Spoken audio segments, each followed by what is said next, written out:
আর এবার নজর রাখবো নরেন্দ্রপুরের দিকে। সেখানে ব্যবসায়ীর রক্তাক্ত দেহ উদ্ধার, দোকান থেকেই রক্তাক্ত দেহ উদ্ধার হয় ব্যবসায়ীর। কিন্তু কি কারণে এরকম একটা ঘটনা ঘটলো, খুনের ঘটনা, তা ইতিমধ্যেই স্পষ্ট হয়েছে।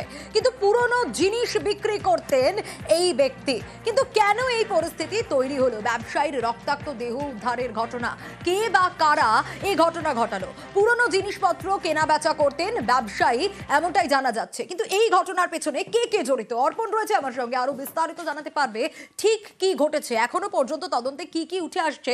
অর্পণ, খুনের ঘটনা এটা ইতিমধ্যেই স্পষ্ট হয়ে গেছে, কিন্তু কি কারণে খুন, মোটিভ কি, কি বলছেন তদন্তকারীরা?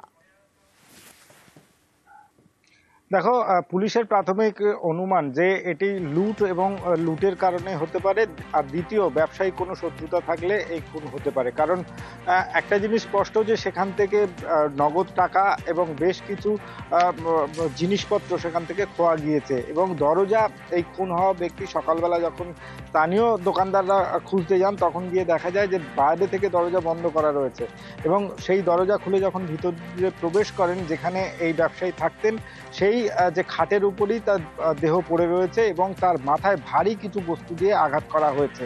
লুট অথবা পুরানো যে শত্রুতা, সেই ব্যবসায়িক শত্রুতার জেরে খুন হতে পারে এমনটাই মনে করছে তদন্তকারী আধিকারিকরা। ইতিমধ্যেই বাইপাস সংলগ্ন যে রাস্তা রয়েছে সেই রাস্তার সিসি ক্যামেরার ফুটেজ সংগ্রহ করেছে নরেন্দ্রপুর থানার পুলিশ।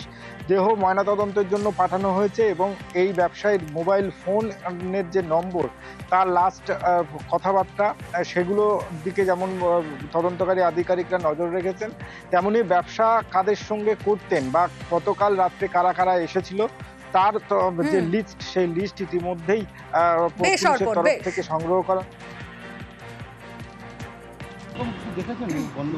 না না না, এমনি কোনো গন্ডগোল দেখিনি। কি দেখলেন? ওনার সঙ্গে কিছু হয়নি তো কারোর, উনি এমনি খুব ভালো লোক, খুব ভালো লোক। কারোর সঙ্গে কোনো কালকে দোকান টোকান গুছিয়ে গাছিয়ে গিয়ে রাত্রিরে শুয়েছে, রাত্রিরে কি হয়েছে বলতে পারছি না। পাশে লোক শুয়েছিল, তারা বলছে আমরা জানি না। তাহলে আমরা এত দূর কী করে জানতে পারবো? দেহটা যখন উদ্ধার করে দেখলাম মাথার এই সাইডটা পুরো ফাটা, আর কাঁটা গায়ে দেওয়া আছে, মারা গেছে। কামালগাজী থেকে ঢালাই ব্রিজ অবধি যেভাবে দোকান গজিয়ে উঠেছে, এদের এখানে কারা রাত্রে থাকছে, কারা দোকানদারি করছে, এগুলো আমাদের কাছে তো কোনো তারা পরিচয়পত্র দেওয়া বা আমাদের কাছে কোনো পারমিশন নিতে হয় না। এই লোকগুলো কেউ আমার স্থানীয় লোক না। দোকানগুলো কয়েকবার আমরা তুলেও দিয়েছিলাম, আবার একদিন দুদিন তিন দিন করতে করতে আবার নতুন করে দোকান হচ্ছে।